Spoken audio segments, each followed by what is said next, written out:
저는 대통령을 욕심하는 사람 아닙니다.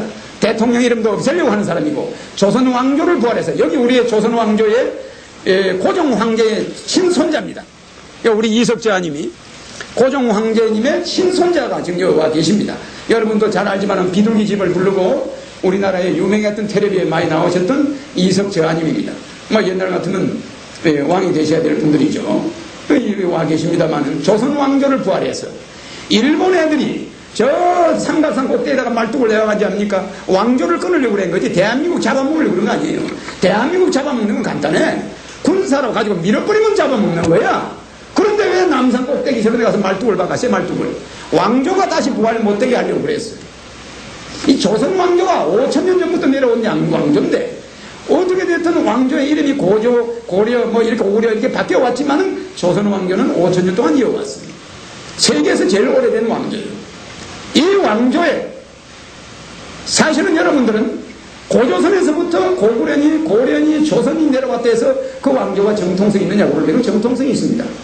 이런 왕조도 있습니다. 임명제 왕조라 해가지고 내가 왕을 하다가 내가 가장 존경하는 분인데 또 왕을 넘겨주는 수가 있습니다. 또 그분은 또 왕을 하다가 자기가 가장 존경하는 분인데 또 왕을 넘겨줍니다. 이런 왕조도 있기 때문에 고구려부터 고조, 신라 이렇게 내려온 거, 백제부터 내려온 거 다 왕조의 역사입니다.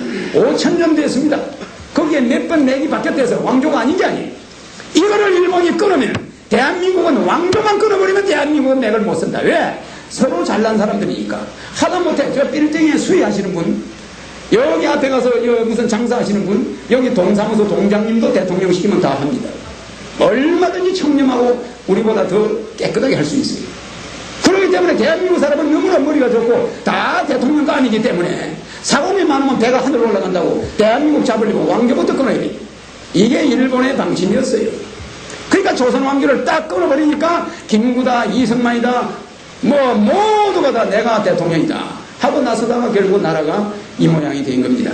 그러니까 여러분 잘 아시다시피 조선 왕조를 저는 부활해서 우리나라에 형식적으로 왕이 있어야, 남북 선거 없이, 북한도 국호가 조선이니까 왕이 남북을 대표하고 외교권을 주고, 대통령은, 남한 대통령은 국방권과 행정권을 가지고, 북한 대통령은, 북한에 있는 주석들은 자기 북한 국방권과 행정권을 가지고, 우리가 서로 협조하면서 원자력 발전소도 만들고 서로 유기적인 협조를 하면서 아주 먼 훗날 우리의 컴퓨터를 만드는 이세들이 통일을 해야 돼. 우리는 통일을 할 수가 없는 거예요.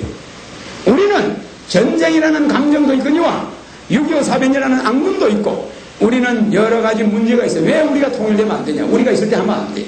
독일이 통일이 떡되고 나니까 부동산 관련 재판이 60만 건이 일어났어요. 동독에 있는 땅 저거 내 거다, 서독에 있는 땅 저거 내 거다 이래가지고 재판이 붙은 게 60만 건이에요. 앞으로 150년간 재판을 해야 된다는 거예요. 이게 무슨 소리냐? 우리나라 사람, 지금 이 세대들이 통일이 되면은 땅 싸움이 붙어가지고 오히려 남북한이 전쟁이 날 가능성이 있어요. 200만 건 정도 부동산 재판이 일어날 가능성이 있습니다. 전부 북한에 가서 이게 내 땅이었는데 왜 네가 가지고 있냐? 야, 이건 내 땅이다. 이래가 지주들이 나타나면 난리가 나고 국민이 엉망이 됩니다.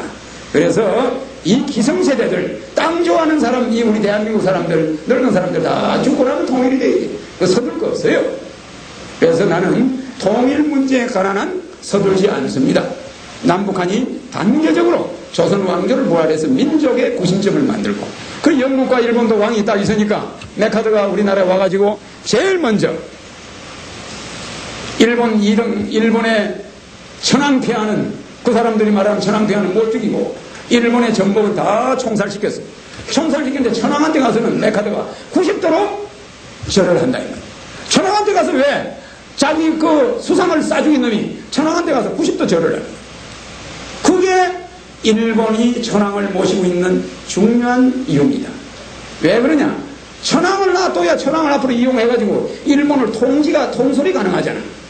그렇지 않으면 일본이 섬나라인데 여기저기서 벌떼같이 들고 일어나면 그걸 어떻게 통솔하냐 이거예요. 그래서 나름대로 국왕제도는 구심점이 됩니다. 그래서 우리가 꿀벌을 보면 알아요. 여왕벌을 갖다 죽여버리면 그 벌들이 우왕좌왕하다가 다 도망가 버려요. 국가도, 대통령은 국가의 정신적인 지주가 될 수 없어요. 그래서 대통령 이름은 없애고 국민 대표로 바꾸고 국왕을 옹립해서 앞으로 대한민국은 국왕이 남북을 대표하는 외교권을 가지도록 제가 할 것입니다. 물론 우리 국민들이 앞으로 조선 왕조가 부활돼 가지고 경복궁에서 국왕이 당신 당상관 하시오, 당신은 정이품, 모든 현역 장관들은 관직을 가지겠죠. 왕실의 관직도 가집니다. 겸해서. 그러면 무슨 행사를 할 때 실제 문화재가 아니고 그 살아있는 문화재로 바뀌어 실제 모든 장관들이 당상관이 뭐니 예복을 입고 한 번씩 왕궁에 가서 행사도 하고 그게 실제지. 그래서 무슨 큰 국가적인 행사도 하면은 우리 국민들의 마음이 옛날 몇천 년 전으로 돌아간 것 마냥 우리의 문화가 되살아나면서 우리나라 사람들 마음이 푸근해져. 꼭 박 대통령이 총 맞아 죽을 때 우리 마음이 얼마나 허전했습니까? 그런 거와 같이 왕이 옹립이 되고 나면은 일본 사람들이 독도저거 우리 땅이야. 그런 소리를 못해요. 이거 왕이 없으니까 대한민국 사람은 완전히 콩가루 집안이니까 이건 뭐 가서 이거 우리 땅이다 그래도 그 사람들이 잘 단결이 안 돼. 이렇게 생각하고 우리를 얕봅니다. 그리고 저는